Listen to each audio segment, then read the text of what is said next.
Back for Blood Beta is here, and many people are excited to finally jump into a game that just gushes Left 4 Dead. Open beta happens soon, so there's no better time to tell everyone my thoughts about the beta.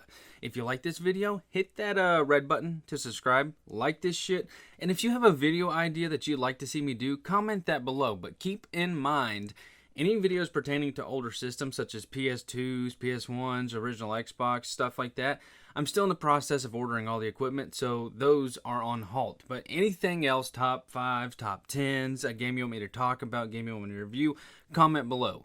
What's up, folks? My name is Tanner, and Back for Blood Beta is cool, but that's as far as I'm going to go. Yeah, I know it's a beta, not the full game. I know what a beta means, and I do not know what version this is either, but it has got some issues it needs to pan the fuck out before it releases. Now, though I had issues, I still did have a fun time blasting away mutants and whatnot. And yeah, mutants, that's what they are, hence why the special enemies have the abilities that they do. So let's go ahead and dive in. So far, this game has a lot going for it right now, trying and honestly succeeding at being as different as it can from Left 4 Dead.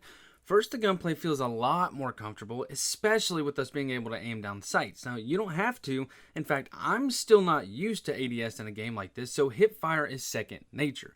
However, this helps keep better control of the hordes coming your way, or you might have a pesky special mutant hiding on a cliff shooting at your teammates. It's an ease of life addition to me. Use it or don't, there's no downside. Now, along with the weapons, there is a huge variety. Now, instead of listing all of them, because I'd be here for a while, I'm just going to show you this nifty little table in the player hub. This table contains all weapons with attachments and all your special equipment you can use. Oh yeah, and yeah, there's a player hub, but I'll talk about that in a bit. With the gunplay comes shooting loads of mutants. Fun times to be had, no doubt, and at times it can be as hectic as Left 4 Dead with the amount of muties that they send your way.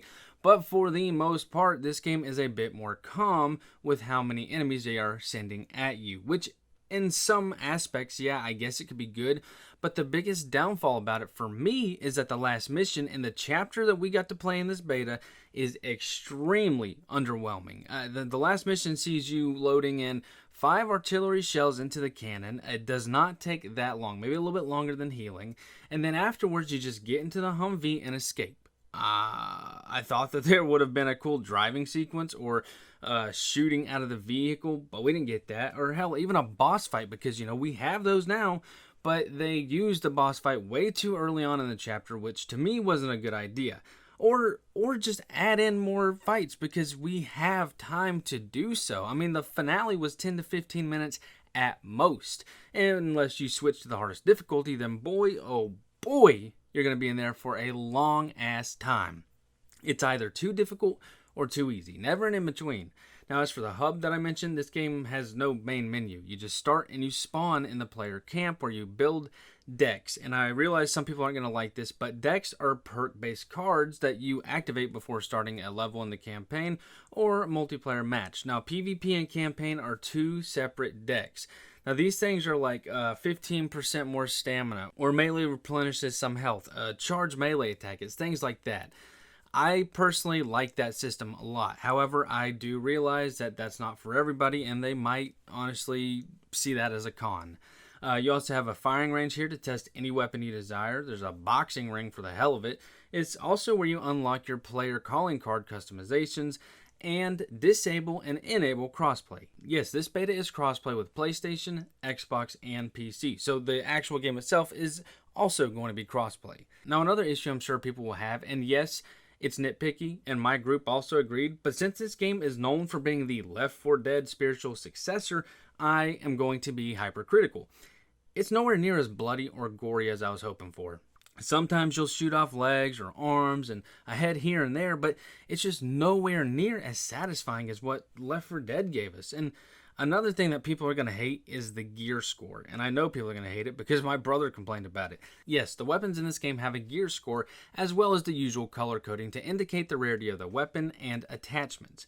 Now, as for attachments, those help bring up the gear score as well as stats like damage, stability. You guys know the usual stuff that brings up. The big picture of what this means is that fighting isn't always going to be one hit kill. This game is more based on DPS towards the enemies rather than pure accuracy to the right body part. So usually a headshot is an instant kill, but if you have a bad weapon later on, it's going to take a little bit more, especially if you do a body shot. And same goes for the melee weapons. So if you can't hang with melee weapons having to be swung more than once to kill an enemy, then this might not be your thing. The next issue is an absolute game ruiner. Or, well, beta ruiner. It can be a game ruiner. The bots in this game are some of the... fuck it, dude. No, the bots in this game is the worst AI programming I've ever seen in any game I've ever played. The bots have such a hard time helping you kill mutants, reviving you. They're useless. My brother sent me a video on Snapchat of 2 bots that he was playing with, and they were running in circles together, like literal fucking circles for about 20 minutes. They had to quit the match because to end a mission, all squad members have to be present in a safe house, AI or not. I also had a similar thing happen to me where a bot got on a minigun during a defense section. Me and the 2 other real people moved forward to the next area so we get to the safe house, progress, yada yada. We get there and notice that the bot is still on the minigun. Just chilling. We waited 15 minutes, threw some grenades over there, Molotovs, and ultimately we had to leave the match. So the lesson here is, if you're a solo player only, do not waste your time on this beta. You will not be able to accomplish anything in the campaign, and for fuck's sake, if this does not get fixed when the game releases, it's going to be problematic. Getting in a lobby of anything less than 4 people, most likely you're not going to be able to progress, or you're just going to have to keep leaving and matchmaking. It's not going to be fun at all. Mission structure is also a little silly here, and this is probably a little nitpicky, but the chapter that we get to play is made up of 8 levels versus Left 4 Dead's 5 missions per chapter. It seems like more, but some of these 8 levels in the bunch are quite short. Some feeling like 5 to 7 minutes at the most, and you do have your lengthier ones, yes, but for the shorter missions, I just, like, why? Why not just run it on into the next level? I personally think that a single campaign for Left 4 Dead is a lot longer than the chapter we're offered in the beta. I don't know if it'll be like that in the game, but we'll have to wait and see. Lastly, we have multiplayer. A fucking mess for the most part, but fun when it operates right. The fun aspect of it is that it's a 4v4 mode where the survivors have to hold off an area for as long as they can, and then the infected have to kill them. Afterwards, they switch roles on the same map. The team to hold out the longest wins the round. Best 2 out of 3 wins the game. It's an upgrade-based PvP as well. Kills and attacks grant the infected points to upgrade their health, damage output, and mobility, while survivors just get better weapons as the round progresses. I like this a lot. This is a neat idea. It's true PvP. I like Left 4 Dead's, you go through the mission as a squad, and then you also have the other squad trying to kill you as hunters and tanks. I like that, but I like how this one is geared more towards PvP. Now, as for the issues, first and foremost, balancing. The best analogy is Andre the Giant is on one end of a seesaw and your neighbor's Chihuahua is on the other. Teams are either too good or complete ass, making for some of the worst PvP matches I've played in any game. Matchmaking is some shit on a multitude of ways. It feels like you have to search 3 to 5 times to get into a full lobby, otherwise you have uneven teams, or everyone in the lobby is on the same team, resulting in match start and end instantaneously. Sometimes, though, it will bug. I had a match where the entire enemy team left after round 2, resulting in me and my brother just fighting off endless hordes of zombies for about 20 minutes. It never ended. I don't know if it's ever supposed to end. I feel like we could have made it to an hour. I don't know. I died because I got bored, but that's that. There's also no punishment for leaving games, and let me tell you, some of these fuckers will leave 5 seconds into the first round.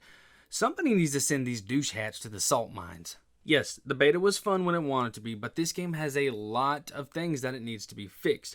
I genuinely wish I knew what version this was, so I knew how close to 1.0, but I didn't. All I know is these devs have 2 months to get the dents out of this game. Now, whether that'll be easy or not, I have no idea. If the version is 0.6, then yeah, it'll be a lot easier than if we're 0.9, but who knows? As long as this gets fixed, this will be a solid game that's going to offer us tons of fun and loads of content. I think it's different enough from Left 4 Dead to be unique and build a decent fan base. I'm excited for the release, and I have high hopes in these devs, and I got a feeling in my gut that they're going to deliver something for us to remember. But as for the beta, a little bit of a letdown. That's it, folks. Subscribe, hit that like button, drop some video ideas down in the comments, and I will see you all on the next go-round.